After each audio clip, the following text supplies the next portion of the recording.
Hey guys, welcome back to my channel. So the other day I put out something on Instagram and over here on YouTube as well, asking you guys what you wanted to know about Rocky, who, I don't know if he's very camouflaged with the rug, but he is there.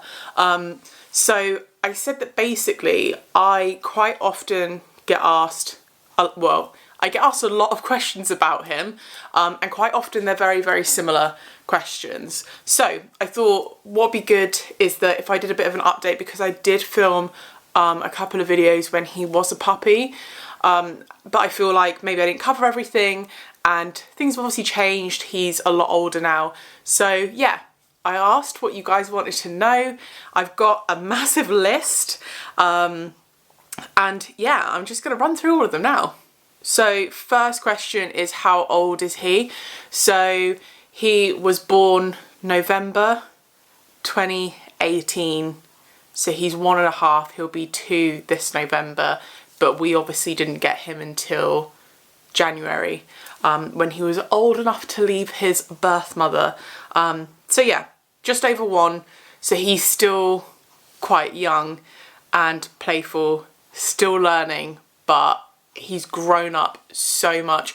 We've seen it more in the last kind of probably 6 to 8 months. He's really, really matured. Just a couple of those like little annoying little habits he used to have, he's kind of maturing a lot more. How big is he? Right, I don't really know how to answer this question. So weight wise, he's about 6 kilograms. I was gonna measure him. Rocky, come here. Come on, mister. Right, shall we say hello? Oh, he's sleepy. Right, I'm gonna measure him. So, when he's standing, stay there, my love. His back is about 38 centimeters. Hold your head up. To the top of his head, it's like 44 centimeters. I didn't really know how to answer that question. He's a small dog. He's not a tiny little handbag dog, but he's small. So, I mean, as you guys probably already know, he's a Cavapoochon. So all of those dogs are kind of similar sizes. Like, he is a similar size to a Cavalier.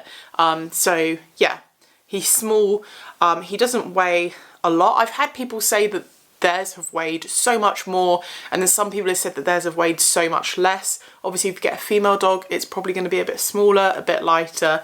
So that's the thing when you get a kind of mixed breed, is you never know what kind of traits you're going to get from each, if that makes sense. So Rocky is quite poodly in his body. He's very not bony, but the vets say that's normal, that he's got like really long legs. He's not a solid build, so he does feel very, not thin, but people always think he's going to be bigger because he's got so much fluff, but when you put your hands on him, there isn't much to him. But he is a healthy weight, just putting it out there. The vets have said that, they're really happy with that. So yeah, he's a lot of leg, I will say that. He's definitely got a poodle leg. Oh, come on then. He's very, very sleepy at the moment. Another question I get asked a lot is why we chose to go for a Cavapoochon, and also why we chose to go for that breed over just a Cavapoo. And the reason we wanted to go, well, first of all, we weren't really that fussy whether we were to get a Cavapoo, Cavapoochon, Cavachon, any of those kind of styles of breeds. I had a Cavalier when I was growing up who was absolutely lovely, really, really lovely temperament, so we knew that the Cavalier temperament was really good already. And then we kind of researched different traits, typical traits to the breeds. Obviously, every dog's going to be different. He can't get settled now. Every dog is different. You never know exactly what you're going to get, but generally speaking, all of those dogs are quite sort of nice temperaments, sort of people dogs. Do you know what I mean? So that is the reason we went for that. Also because He is hypoallergenic. Well, they can never like actually guarantee that, but he does not shed any hair whatsoever, like literally none, which is fantastic. It means if you pick him up, you never get like hair on your clothes. We don't have hair all over our house, our furniture, anything like that. But one thing I will say as a heads up to people, it is a lot more grooming because he doesn't shed hair. It means that if you're not staying on top of grooming them, it will mat really, really easily. That's one thing that we have found. But yeah, so the reasons mainly, we wanted a small dog. We wanted a dog that would be happy just to curl up on the sofa with us, but equally go out on really long walks and be active. We didn't want just a lap dog. We wanted something that was smaller because we didn't want to have a dog that we had to take out all the time, that needed loads of exercise. And we don't have a huge garden. Yeah, low shedding, nice temperament. I think that's like pretty much it. So he has been absolutely perfect for us breed wise, because I mean, we live in England, so the weather's normally crap. You know, it can rain for 3 days straight. He hates going out in the rain. I hate going out in the rain. Steve hates it as well. We could not walk him for 3 days and he would not care. He likes going for walks, but he doesn't like walking in the rain. He doesn't want to move if it's raining. So we're very fortunate in the fact that we do walk him every single day.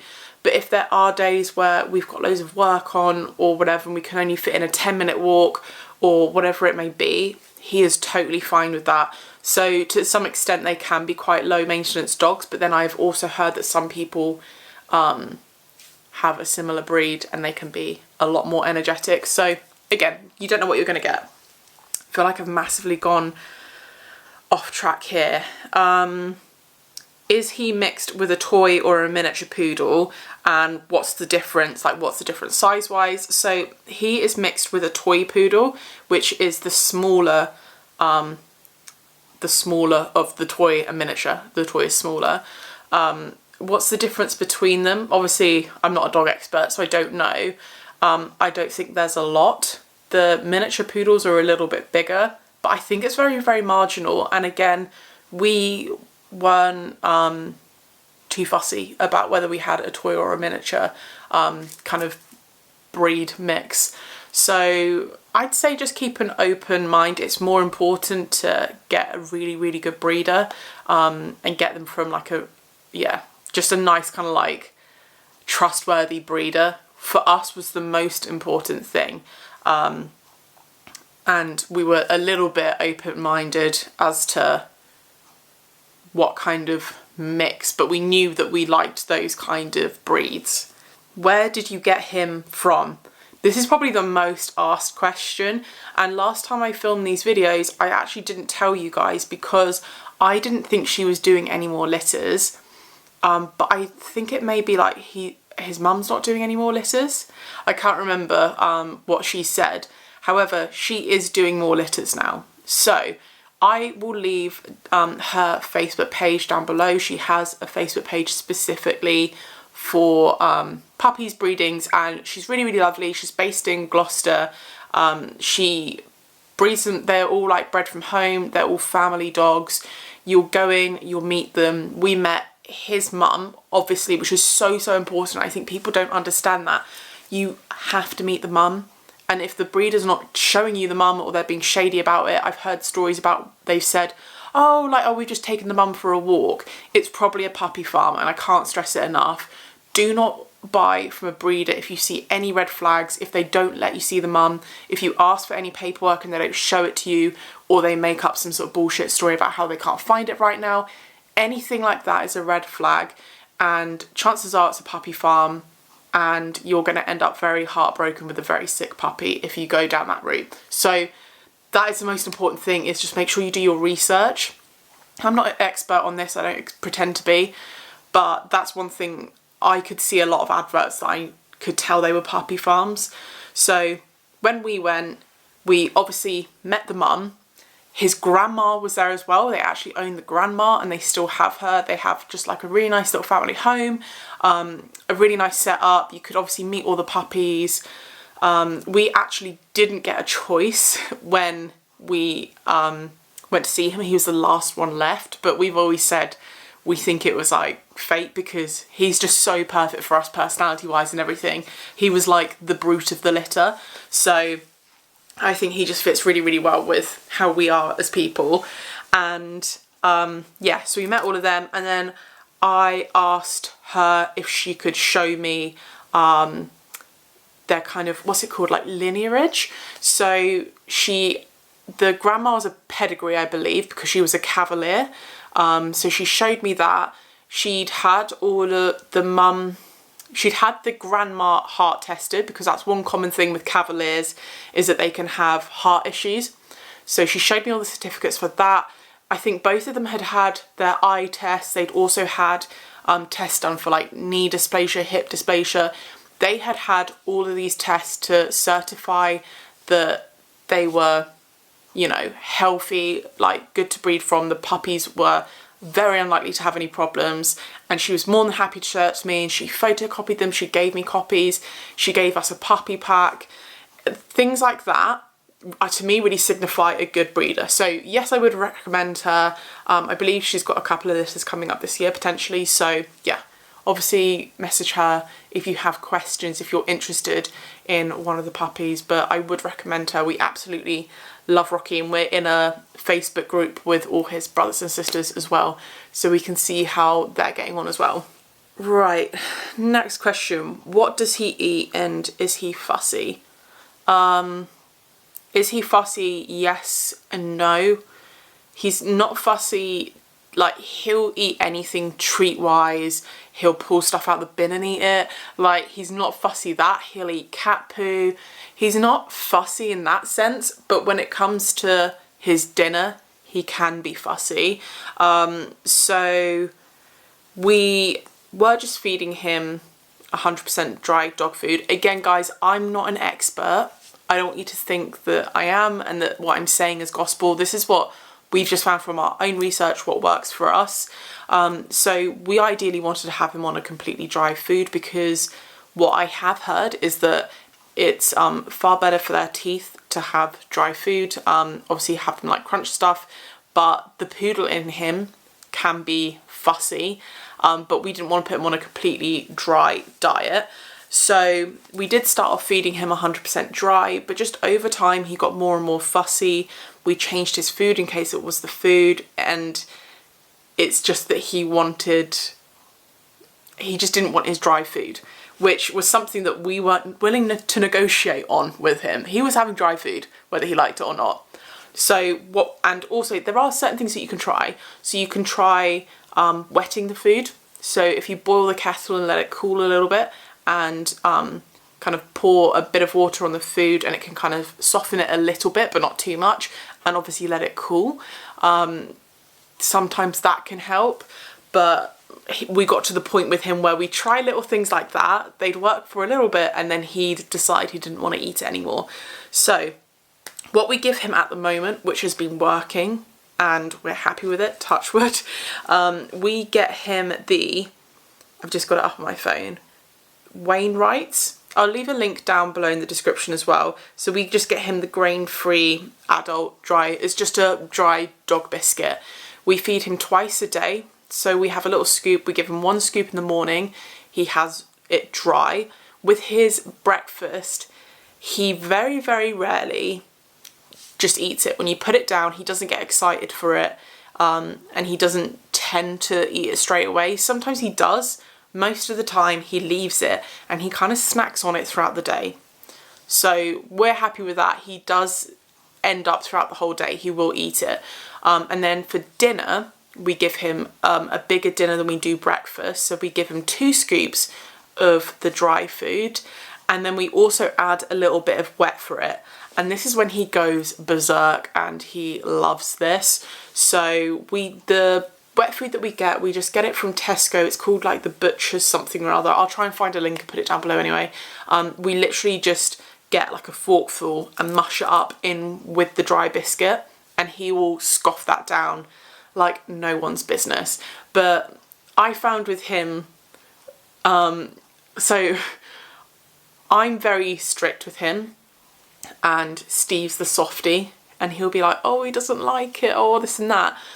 I think it's important personally just to put your foot down and understand that sometimes they will try you and try and see what they'll get away with. He knows now that he's eating that or he's not eating anything.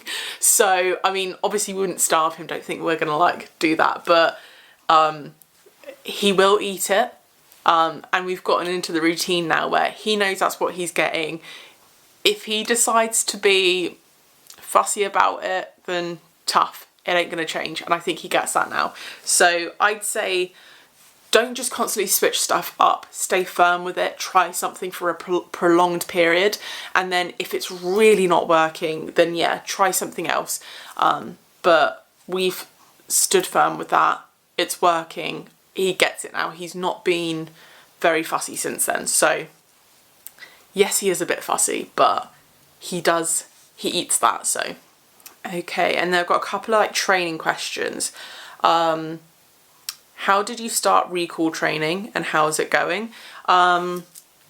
So training wise, I'd say firstly it's really, really important to take your dog to like puppy classes. I've always grown up with dogs, so I'd done training with dogs before, so I had some experience. If you don't know where you're starting, definitely go and do like a sociable kind of training class. It is really helpful.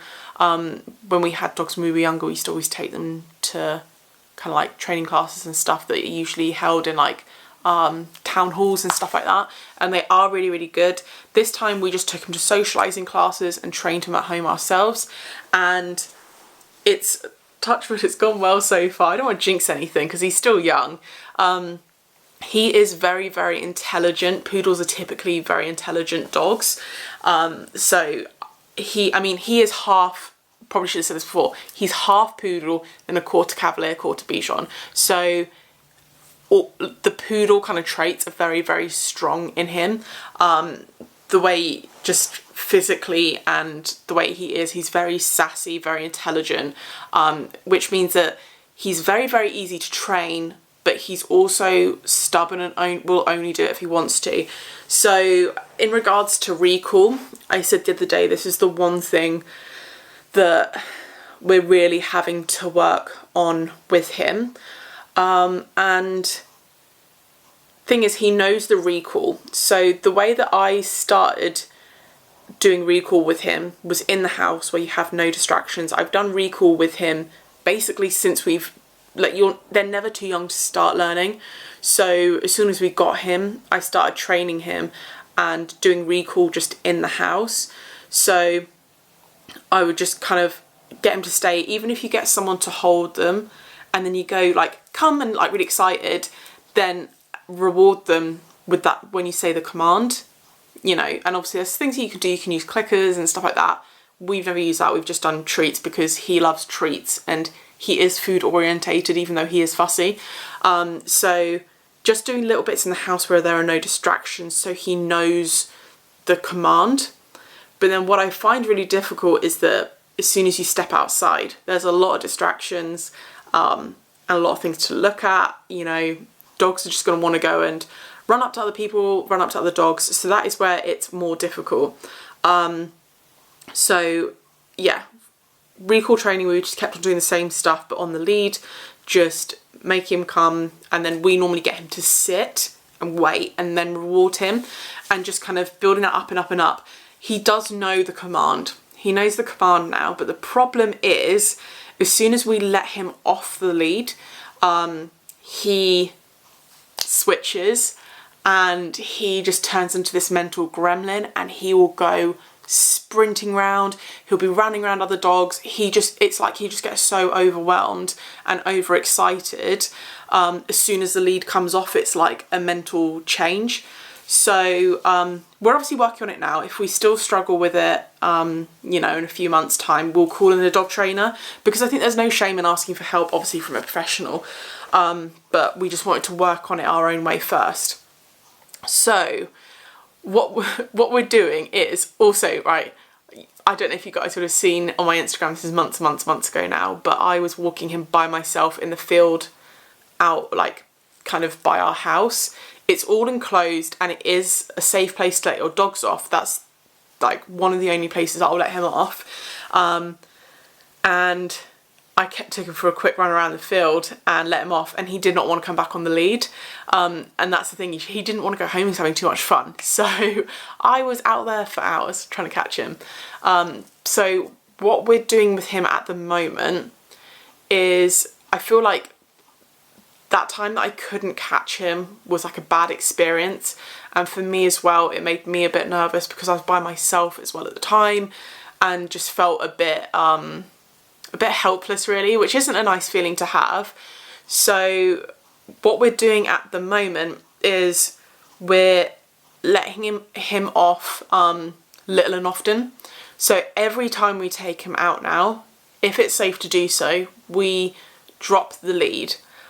So he doesn't have that mentality that he's off of the lead, that he's going to go really, really mad. Quite often we'll just drop the lead and he doesn't even notice that we have.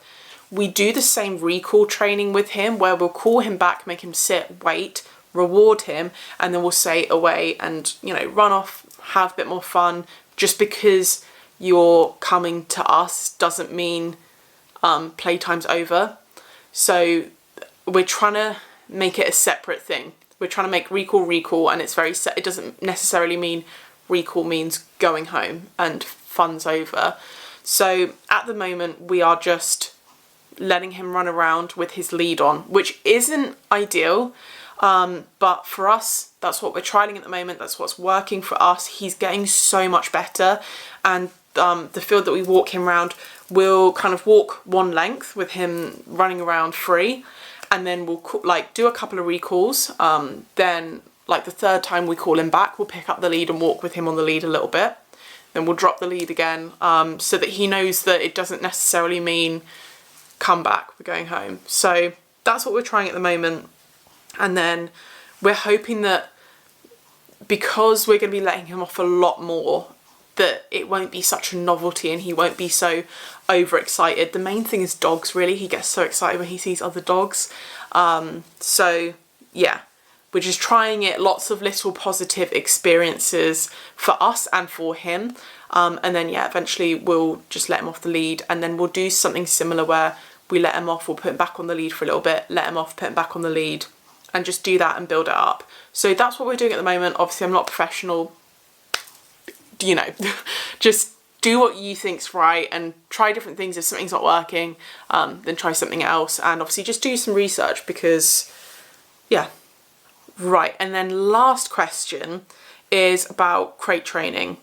So how did we crate train him? Do we still crate him? We had a playpen for him originally. Did we use that? Was it useful? I've kind of taken those questions and put them into one. So yes, we did crate train him. I think that's really, really important. So we would, when he was a puppy, we'd obviously crate train him at night. So we'd put him in and we'd go to bed and leave him there. He'd cry for a little bit, but we wouldn't go down to him. We would just leave him, and he would, it took him about 15 minutes and he'd stop. And then each day it took less and less time. And in about probably, I can't even remember now, maybe 5 days, he wouldn't cry when we put him to bed. And yeah, and then also when we went out, because obviously we couldn't take him out on walks and stuff before he'd finished his round of injections. So we'd make an effort to leave him in the house by himself. To begin with, it was like just for 10 minutes, then it was half an hour, then an hour. Obviously you shouldn't be leaving a dog in a crate for too long. But yeah, we'd go out and just leave him in his crate, and we have, I'll link the camera we have down below. It's really, really cheap. I think it was like 20-30 quid. And it's been really good. So we could kind of check up on him on the camera because there's an app on your phone.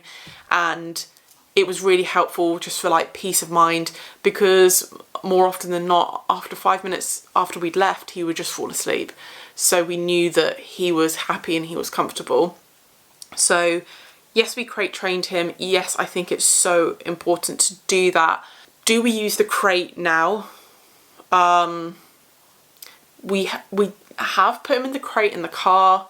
We haven't really used it for a long time. The only time we use it is when we stay with my parents, and the only reason is because they have 2 dogs. One of them's really fine, chilled out.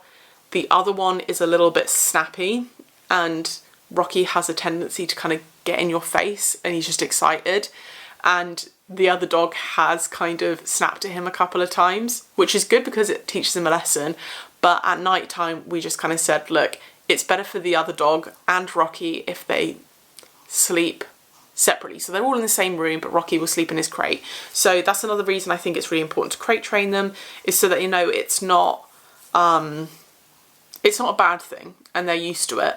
When we do take him to my parents, like Christmas and stuff like that, he does cry in the crate a little bit. I think he just sounds more pissed off than anything, to be honest. He does get a bit pissed off about being in there because he wants to be with the other dogs, but I think that's purely it. Obviously, if we put him in the crate in the car, he doesn't care. So I think it's important to crate train just so they know it's not a negative thing. They're not being caged. It's not scary. As for the playpen, but yeah, just to clarify, we don't crate him anymore. When we go to bed, we shut him in our kind of kitchen diner area and he has free reign of that. So yeah, and personally I think it's not that nice to make them sleep in a crate every night because they can't really move and like walk around or anything like that.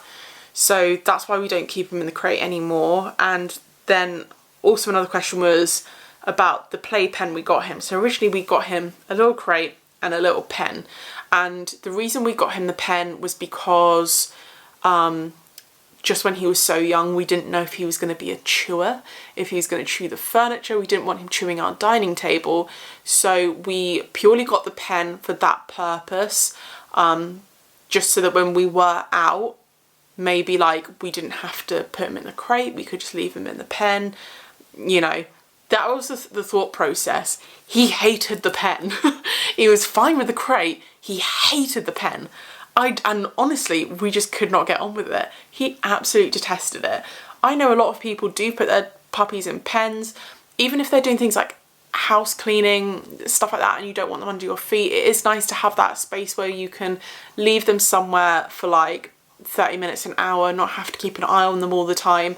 But for us, the pen was just no-go. And I really don't know why he objected to it so much.